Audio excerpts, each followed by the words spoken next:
આમાં બીજા સાહેબ વધારો થાય એટલા માટે સત્યાગ્રહ સાવની ખાતે એકત્રિત થયા છીએ. વિદ્યા સાહેબ ભણવા વધારો શા માટે? જોવા જઈએ 2022 જીતુભાઈ વાઘાણીના સમયમાં 360 જે જગ્યાઓ મંજૂર થઈ તેમાં ફક્ત 2600 ભરવામાં આવી, જ્યારે 2760 જે છે તે ભરવામાં આવ્યું હતું.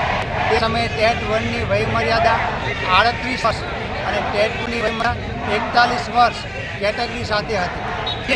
બાકી રહી ગયેલી 2022માં મંજૂર થયેલી જગ્યાઓ છે તે વર્તમાન સમયમાં જ્યારે વિધાનસભાના બજેટ સત્રમાં પ્રશ્ન પૂછવામાં આવ્યો ત્યારે શિક્ષણ મંત્રી દ્વારા કહેવામાં આવ્યું કે 2760 જગ્યા જે છે વર્તમાન ભરતીમાં એડ કરી દેવામાં આવી છે. તો એ વખતની જે ઉંમર મર્યાદા હતી તે પણ ઉંમર મર્યાદા હાલમાં રહી છે, એમાં ઘટાડો થવો જોઈએ નહીં એવું અમારું તમામ ટેટ ઉમેદવારોનું માનવું છે.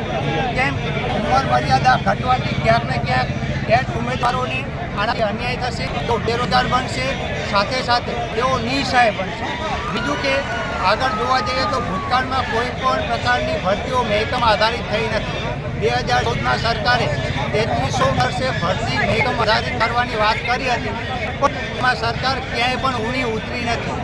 એટલે જોવા જઈએ ક્યાંક ટુકડે ભરતી કરી અને ટેટ ઉમેદવારોને અન્યાયનું કામ આ ગુજરાત સરકાર કર્યું છે.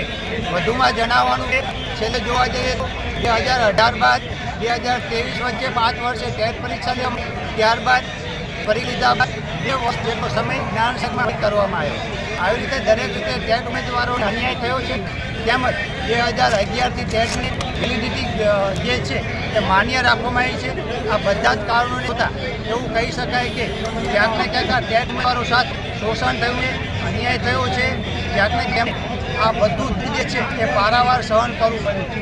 આ બધા કારણોને ધ્યાનમાં લઈ તમામ ટેટ ઉમેદવારો માંગણી કરી રહ્યા છે કે અમારી વયમર્યાદા થાય અને પોર્ટલ જે છે એને ઓપન કરી અમને ઉમેદવારી કરવાની એક તક આપવામાં આવે એવી અમારી માનનીય શિક્ષણ મંત્રી હિન્દુ પાંચેરિયા સાહેબ અને માનનીય મુખ્યમંત્રી શ્રી ભૂપેન્દ્ર દાદાને અમારી રજૂઆત છે. વયમર્યાદામાં વધારો આપો, વયમર્યાદામાં વધારો આપો, વધારો આપો.